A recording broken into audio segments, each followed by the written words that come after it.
ఏముందిలే ఇంకా నువ్వు రేంజ్ లో ఉన్నావు కదా. ఉమ్. అంటే తక్కువ విషయాలు. ఇప్పుడు మా అమ్మ అక్కడే మీ ఊళ్ళోనే ఉన్నారు. ఇప్పుడు ఇంటికాడే అండి. ఓకే. 2 months ఇక్కడ ఉంటే 2 months అక్కడ. పాపం ఇక్కడ నువ్వు ఒక్కడివేనా మీ ఫ్యామిలీ? మా అక్క అండి. అక్క అక్కడే మన పాసిలిపూడి అని చెప్పి అమలాపురం దగ్గర అక్కడ ఇచ్చాం. పాసలపూడి పక్కన వాకల గరువు అని ఉంటదండి. వాకల గరువు ఊరి పేరు. అక్కడ మా బావగారు ఆయన డిష్లు అవి వేస్తా ఉంటారు. చిన్న ఫ్యాన్సీ షాప్ ఒకటి ఉంది, ఆయనకి ఇచ్చామట అండి. అంతే. బాగున్నారు వాళ్ళు? సూపర్ అండి. చిన్న ఇప్పుడు మలికిపురం అని చెప్పి కొంచెం మెయిన్ సెంటర్ అది. మలికిపురంలో షాప్ పెట్టారు ఆయన.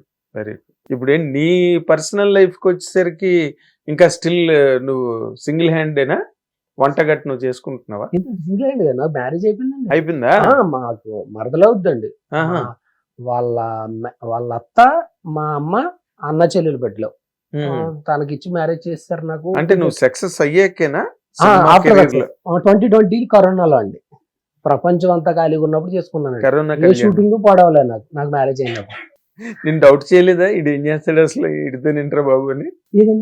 అంటే ఈ సినిమా ఇండస్ట్రీ అన్నది ఏదో ఒక సూపర్ స్టార్డమ్ లోకి వెళ్ళిపోతే అది వేరే విషయం, కానీ టికానా లేని జీవితం కదా ఇది. చెప్పేసానండి నేను తనకి. తన మొత్తం రియాలిటీలో ఉంటది. మనకు నడిచినంత కాలం నడుస్తుంది. ఒకవేళ ఇబ్బంది అయితే మనకి ఈ మన ఊర్లో ఈ ఇల్లు ఇదే ఫిక్స్, మనకి మిగతా అంతా భగవంతుడు ఇచ్చిన బోనస్ మనకి అని చెప్పేసాను. అసలు పాపం తను, నేను ఇంకా 25,000 పెట్టి రెంట తీస్తుంటే తను 15,000 చాలంటదన్నమాట అండి. ఎందుకు నువ్వు ఇబ్బంది పడతావు అని చెప్పి నా గురించి ఆలోచిస్తుంది.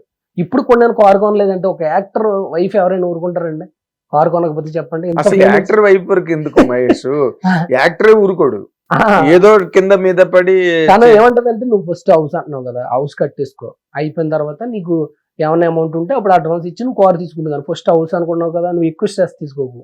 షూటింగ్ లేకపోతే హ్యాపీగా ఉండొచ్చు నేను.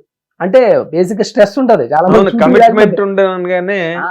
కానీ తను ఏమన్నా షూటింగ్ లేకపోతే ప్రశాంతంగా ఉండమంటది నన్ను. హ్యాపీగా అన్ని వండి పెట్టడం అవి చేస్తా ఉంటది. నాకే మనశ్శాంతి ఉండదు, ఏదో షూటింగ్ రావాలి ఏదో చెయ్యాలి అన్న ఇది మీద నేను ఫీల్ అవుతాను తప్ప తను మళ్ళీ వచ్చి తన ఇది చేస్తూ ఉంటది.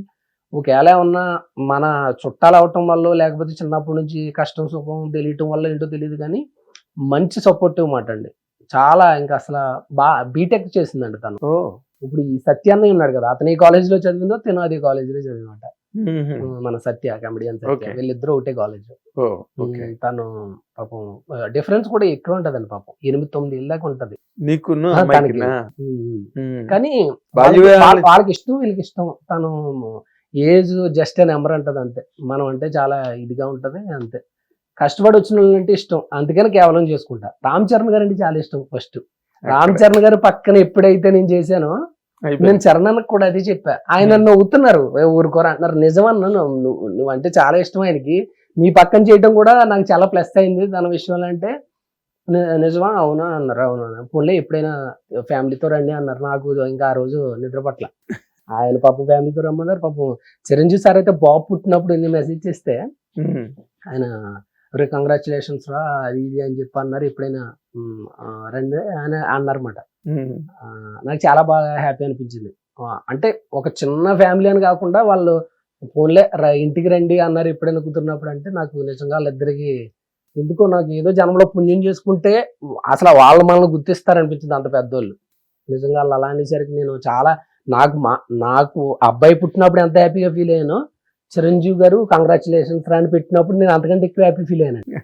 అసలు నాకు నిజంగా చాలా ఇప్పటికి నాకు ఒక అచీవ్మెంట్ లా ఉంటుంది డైలీ. నాకు ఆ మెసేజ్ అలాగే నేను స్క్రీన్ షాట్ తీసి మళ్ళీ పెట్టేసుకున్నాను అంతే.